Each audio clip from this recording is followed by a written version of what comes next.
Hi, this is my TOK essay breakdown series for May 2023. In these videos, I'll be unpacking the key terms and ideas in the title, as well as looking at the question from the perspective of two areas of knowledge. For more detailed analysis, examples, and ideas on how to approach this title using different TOK concepts, please check out my May 2023 essay guides, link in the description. Alright, in this video we'll be looking at title number 6, which is to what extent is the knowledge we produce determined by the methodologies we use? Discuss with reference to history and one other area of knowledge. So let's begin with our key terms, some possible ones which I've picked out from the title here. Firstly, knowledge we produce. So I've just reworded that as the creation of knowledge, which was not previously available to humanity or to a particular society or group. Second key term, determined by, so just reworded here as decided or influenced by. And finally, of course, methodologies, which we can define as a set of procedures or approaches which are based on a certain logic and have a specific purpose or objective. Some key points I recommend you consider when answering this question. First of all, as history is a compulsory AOK for this title, you may want to choose a contrasting one for the second AOK, for instance, the natural sciences. And I'd particularly recommend this if you're going to do a comparative paragraph in your essay. So as in comparing the differences between the knowledge production in the two AOKs. Second point to think about here, think about not only the type of knowledge associated with certain methodologies, but also how such approaches determine the accuracy and quality of such knowledge. And then the final point, also think about the importance of other contextual or subjective factors in the production of knowledge and the degree to which methodologies are connected to such considerations. And you may also want to think about whether it's even possible to have a methodology which is immune from the influence of any subjective or contextual factors.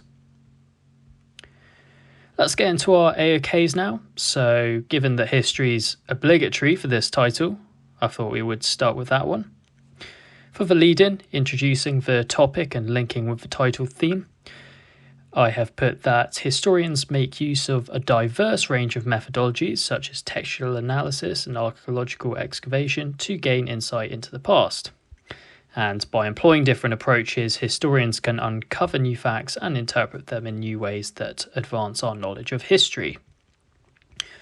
For the claim, I have put that historical knowledge is largely dependent on the methodology used in its creation, as certain approaches allow historians to uncover new facts and insights which others do not.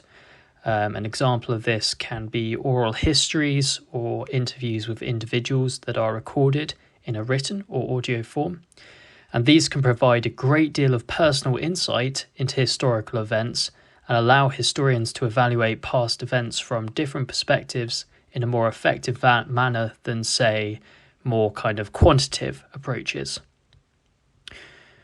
For the counterclaim, I have put that methodology isn't necessarily the most important factor in historical knowledge production, as historians can also be influenced by the time or society in which they live. So, an example of this could be how colonial era historians have a very highly Eurocentric view of history in their writings.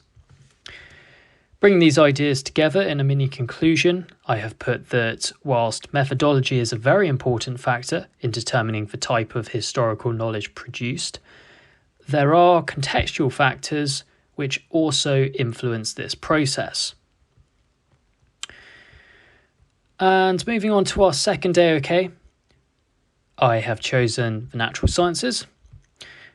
Again, beginning with a little intro here, I have put that the scientific method is the overriding methodology which governs inquiry across the natural sciences, leading to the creation of theories and laws. And whilst scientists often use instruments and techniques which are specific to their fields of study, all forms of research in this AOK share the common steps of making observations, formulating hypotheses, testing analysis, and reporting conclusions.